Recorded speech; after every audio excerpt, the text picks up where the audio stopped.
Hello and welcome to Business Today Television. I am Siddharth Zarabi and you're watching Easynomics. He's spent over 36 years in the government, including around 2 years in the Finance Ministry as Secretary Economic Affairs and the Finance Secretary. In that position, he was in the thick of economic policy making in India. He's now written a book, We Also Make Policy, that is a tell-all memoir of his days in the ministry. Former IAS officer Subhash Garg joins me on the show. Welcome to the show and thank you for your time with us. Your book has unprecedented details of a nature that I haven't really seen come out from the finance ministry or by a former bureaucrat, and it offers insight into the various issues that were contemporary during your term in the government. I want to begin by asking you about the motivation for writing this book, Mr. Garg. Siddharth, thank you very much. You had been interacting with me even in the Ministry of Finance at that time. And you would remember that I would always say anything on record, nothing off the record. Because I would always believe that whenever we participate in public policy function, we must do it with all seriousness. We must feel confident that what we are doing is appropriate in the larger public interest, and we can be held accountable to that. So when I left the government, I decided to put to writing the entire service life of mine. In fact, this comes up in two books. One of them is in your hands now; it's published. The other one is tentatively styled "Steely Resolve." That's the account for the rest of the period, basically, that will come out. So the reason why I decided to write, I thought this is a story worth telling, that major public policy issues. So what we discuss here in this book are largely the public policy issues. ILFS, takeover by management or economic policy framework.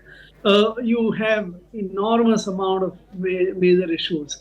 So in my judgment, necessary for the civil servants to shed light on what goes behind those policy making, what are various options available, why something was preferred, why something was not preferred, and shed the logic rationale from behind that. So that's the why I decided to write it.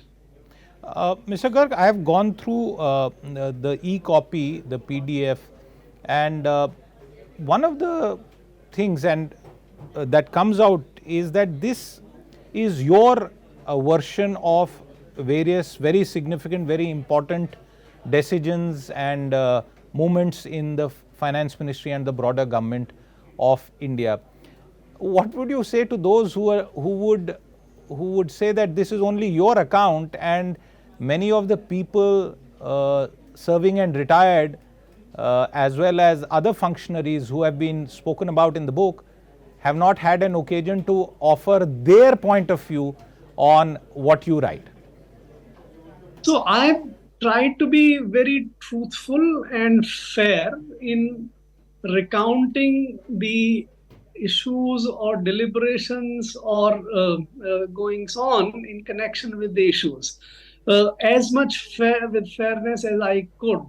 Now, and you would have noted that this is not written in third persons. Everyone whose stand has been sort of stated or brought up in the book has been named. And therefore, I sort of stand confident that I have tried to state. You would not find anything where I've tried to sort of project me as something which is who is a good officer or whatever. That's not the intention.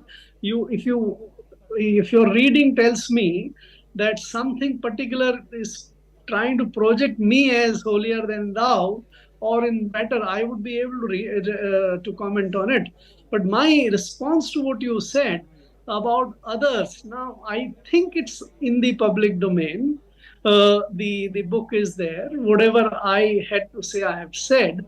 And if anyone feels, I think this is the opportunity that if anyone feels that his or her sort of story has not been told fairly, I think it will serve the public interest if that is brought up and you have the account which I have rendered. So I think let that debate come, let that sort of counter come if somebody feels. I would be happy to to see someone denying that this is not correctly or giving an alternative viewpoint point if there or that there was this gap in what I have attributed to them or what I have stated for them. So I think this is the beginning of that dialogue. Let that dialogue happen.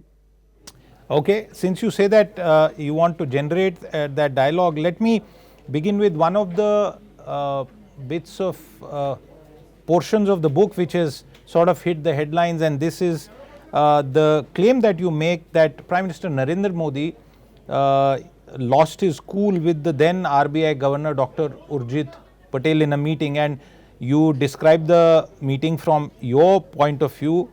And like any autobiographical account, it is obviously your side of the story. And while we don't have the other side of the story, I want to ask you, did this happen in the manner in which you described? Are these your notes or your recollection and memories of that meeting, Mr. Garg? So I have described in reasonable detail about what transpired in that meeting, about the presentation made from the RBI, the points they made, the options they brought up. I think it's in a fairly good detail. I have also then brought out that what the finance minister thought about it, what Rajiv Kumar thought about it, what I thought about it, and then finally what Prime Minister thought about it. So I think it's a fairly comprehensive account, which, if you go by the issues which have been discussed there, I think it brings out RBI had publicly been stating, even Viral Acharya in his book has also written that they wanted the fiscal deficit to be controlled. They wanted the disinvestment program to be expedited. They also wanted the capital gains taxation to be rolled back. So all those even have been publicly stated thereafter. So I think that's a fair. They must be honestly believing this. I have no reason to say that they did not believe in the righteousness or the efficacy of what they are suggesting. But equally, there is a very legitimate argument to be made that on the governmental side, hardly anyone thought that those were the right solutions. And Prime Minister, who has 100 things to deal with in his life, and he settled or with this meeting where for 2 hours the discussions were going on and nothing really resulted. Perhaps I think Prime Minister was also convinced, and it took a long time for him to be convinced. I have described that in also great detail, that the efforts we were making for more than one year or so had not actually, Prime Minister was not convinced initially, but finally he realized that the RBI perhaps was retaining the surpluses unnecessarily, and that is why he used that expression to make his point that why are you sitting over this surplus like एक सांप जो कुंडली मार के बैठ जाता है, that kind of expression to convey a precise kind of situation, that don't sit over, discuss and find a solution. So I think this is a fairly fair summary. to your question whether this is from my memory or from my notes, partly it is from the notes because that's was the only thing which we were able to do in the meetings. We took notes, and partly from my memory. So this is an account from that, and I think it's a very fairly stated account. Uh, I want to ask you, this became a big issue and you describe it in fair detail, and it's a pretty detailed and exhaustive book in that sense.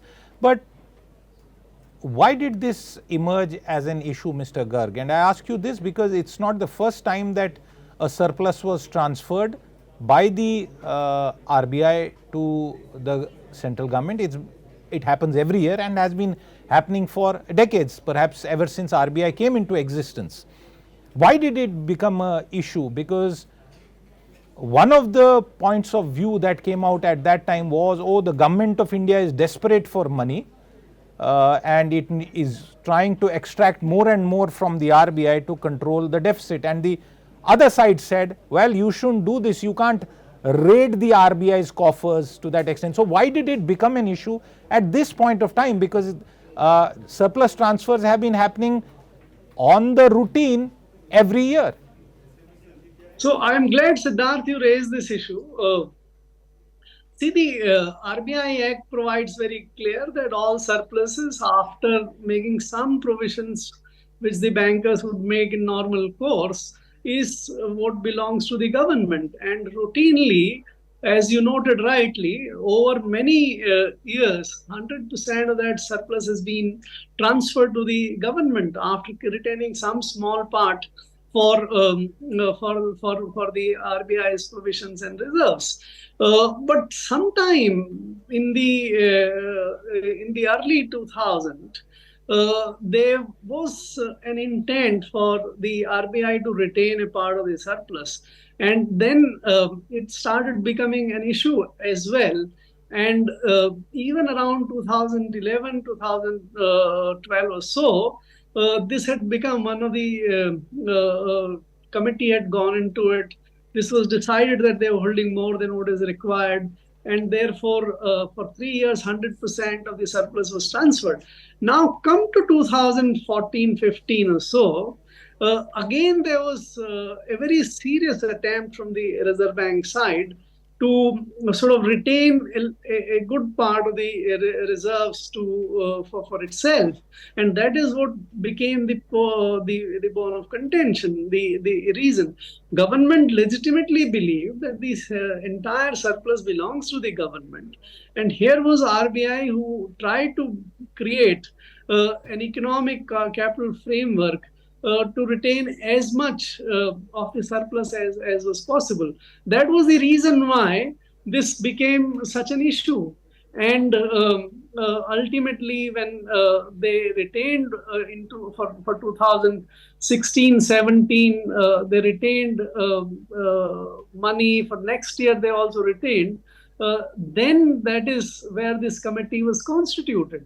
So the principal reason is the intent of the Reserve Bank to retain a good part of the surplus, which, in our opinion, belong to the government.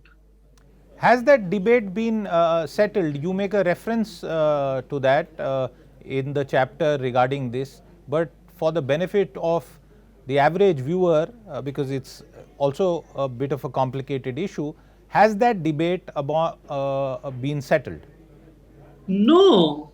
In fact, there is a good deal of arguments and material I have provided in the book, because when this Vimal Jalan committee was going into this entire issue, and it had so become that of the 6 member, Mr. Jalan was not very active.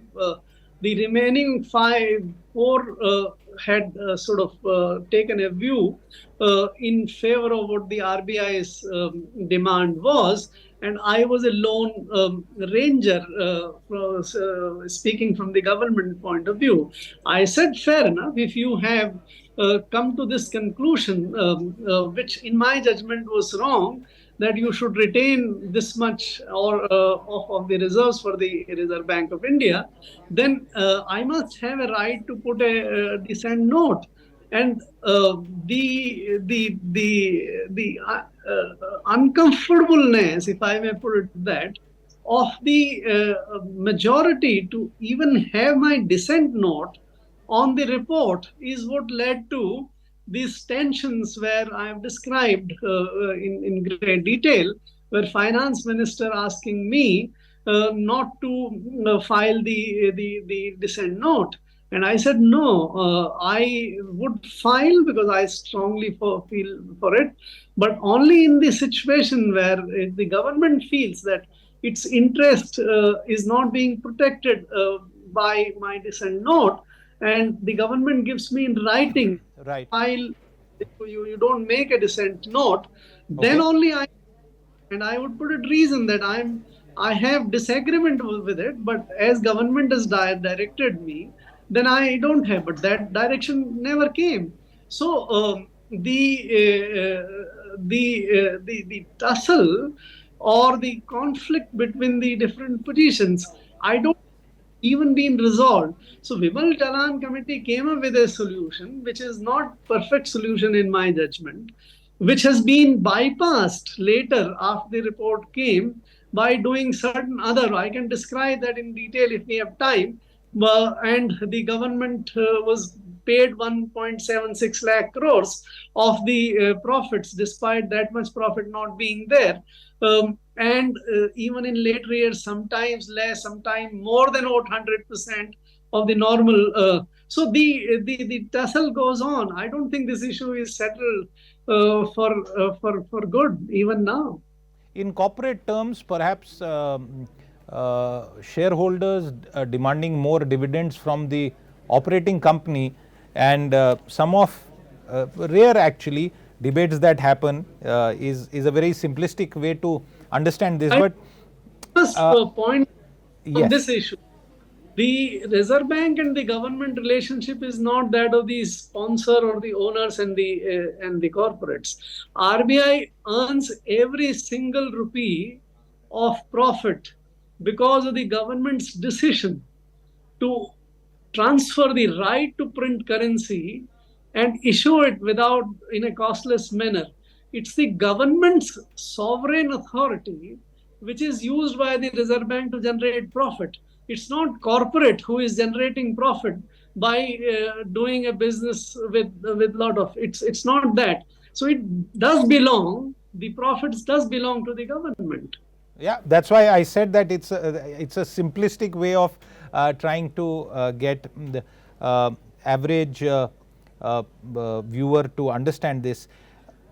In in your reckoning, do you think the government of India got too much and unnecessary bad press due to this episode? Because I also sense that at some point the conversation and the relationship between North Block and Mint Street did not get managed well, Mr. Garg. So, was the government which ended up looking bad, unfairly so in this regard? See, it depends on the media. How do they try to project a particular kind of position you take? It's not that the government or the RBI, for that matter, can create a certain kind of image from that. There is also a certain practice and convention not to discuss these issues in public, and therefore generally there is this tendency of people trying to get something on their sly and then put it out. So that one write-up, I think it was in Cogences or somewhere, where this that government is trying to raid 3 lakh crores or something, and then Rakesh Mohan gave it a big currency, so to say. Now that is the kind of news reporting. The government did try to put it out, a factual kind of situation, that yes, there is no attempt to take anything or raid any reserves. as I said, they belong to the government in any case. So you don't raid your own reserves. But to try and design a system, a more fair economic capital framework, which takes care of uh, RBI's requirement of holding some reserves and the government's prerogative to get the remaining surplus. So I don't think anybody can control how the press sort of depicts or says this. We are not in a public relations or public exercise of that kind. But I have no complaints about whatever was written in the press about it. Uh, One of the questions that came to mind after scanning through your book was the position of lateral experts joining the government at various levels. The RBI governor, Dr. Arjit Patel, the former governor, an example, former chief economic advisor, example, deputy governor as an example. Would it be fair to conclude that this very system of government in India does not allow for an outsider, so to say, an outsider to the steel frame and the bureaucracy that you served for nearly 4 decades, doesn't allow them to come in and survive? And I am not even talking about the example of lateral entrant joint secretaries in the recent past. I wouldn't agree with that characterization.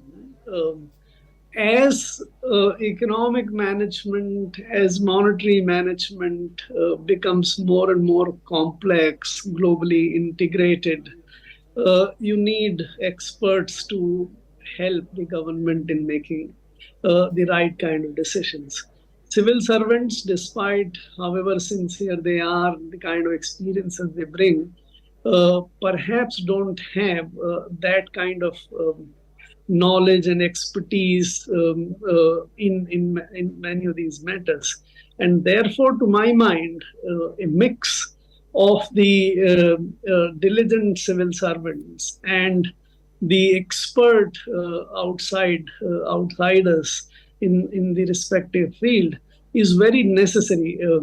If I may quote some more example, the Economic Affairs Ministry department is actually in the forefront of doing many of the new legislations, whether it is the bankruptcy law or the cryptocurrency or a lot of other ones.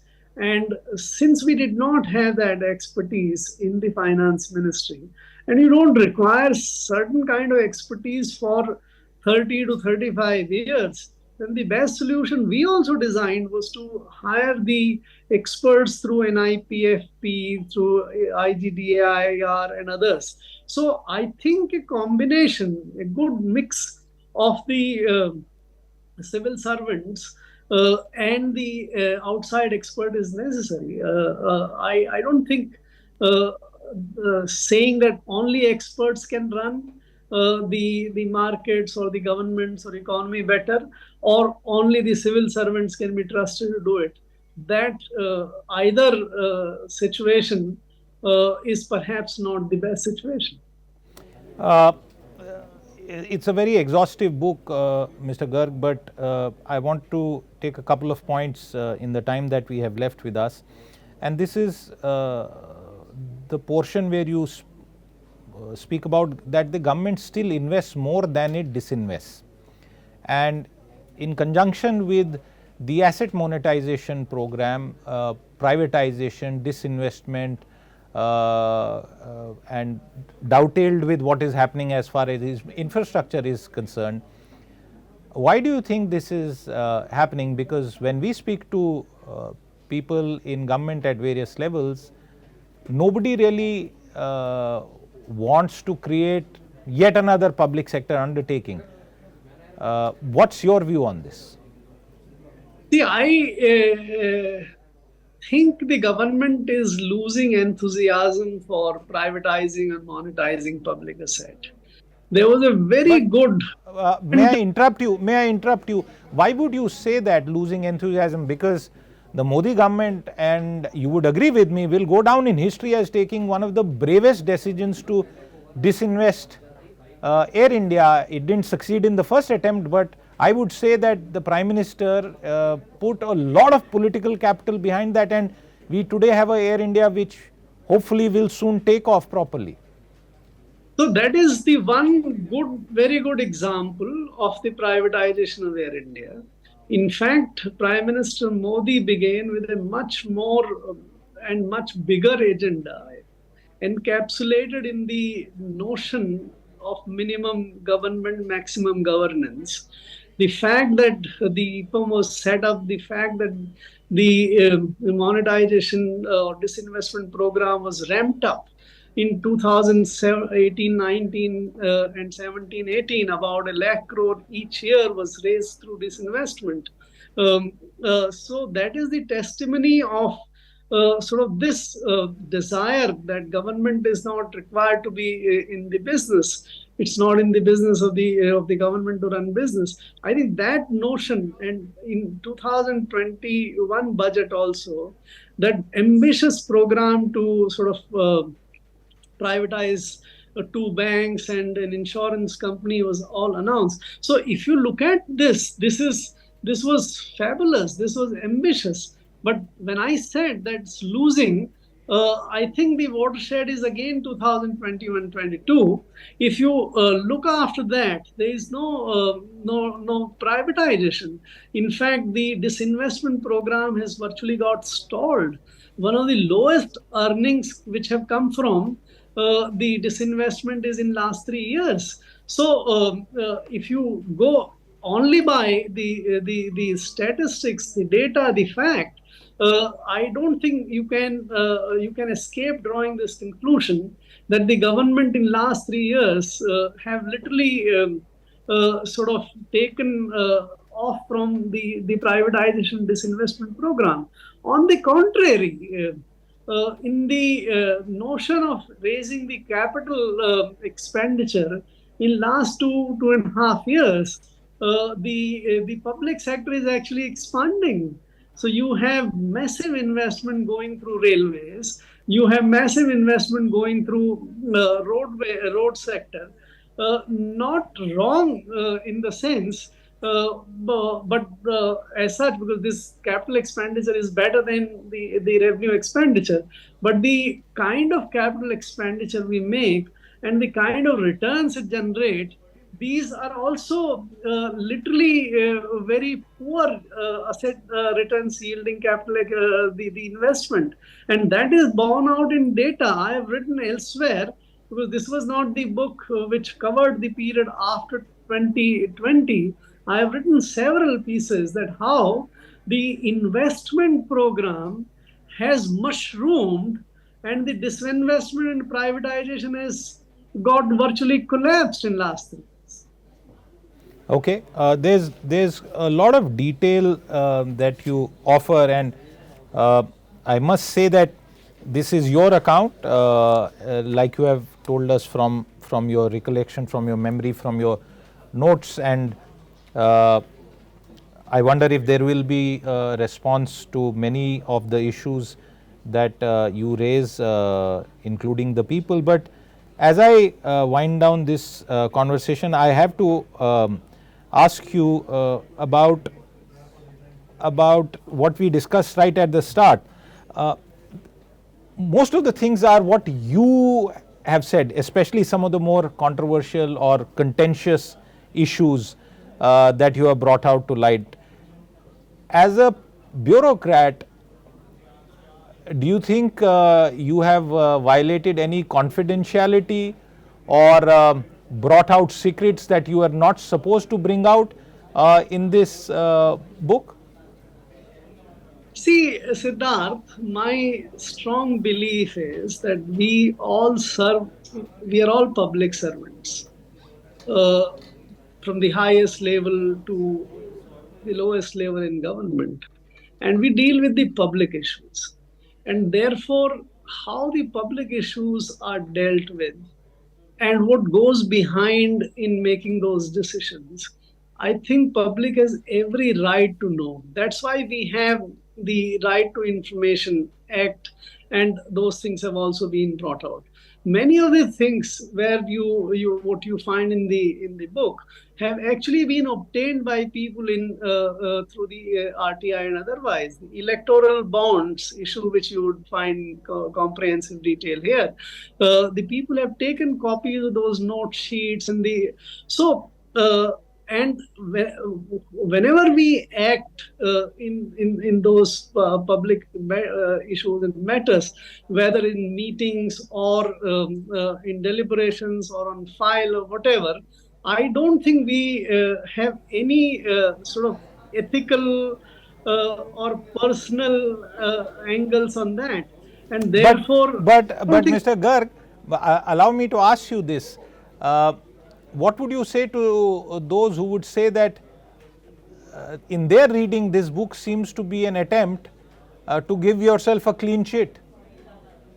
I don't need a clean sheet. For what?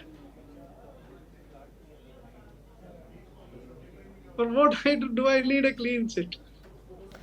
No, the point being that there is a view that you give in this book on many episodes where we have only heard your point of view and the others So here have the not.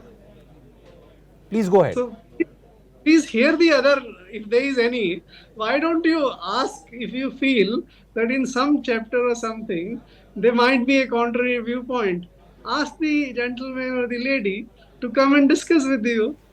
That's a fair point of view, and I agree with that. We will make that attempt, and hopefully, if there is more to this debate on several crucial aspects of economic policy making that you have triggered, Mr. Garg, we will continue that conversation. I thank you for your time on the show with us today. Viewers, with that, it's a wrap on this episode of Easynomics, where we had Subhash Garg, the author of one of his latest books, giving us a very detailed account into the working of the finance ministry while he was there, an account which is his view, and we will see as the debate goes on of what other details and point of view come across. If you've been, thank you very much for watching. If you like the video, do like, comment, share and subscribe.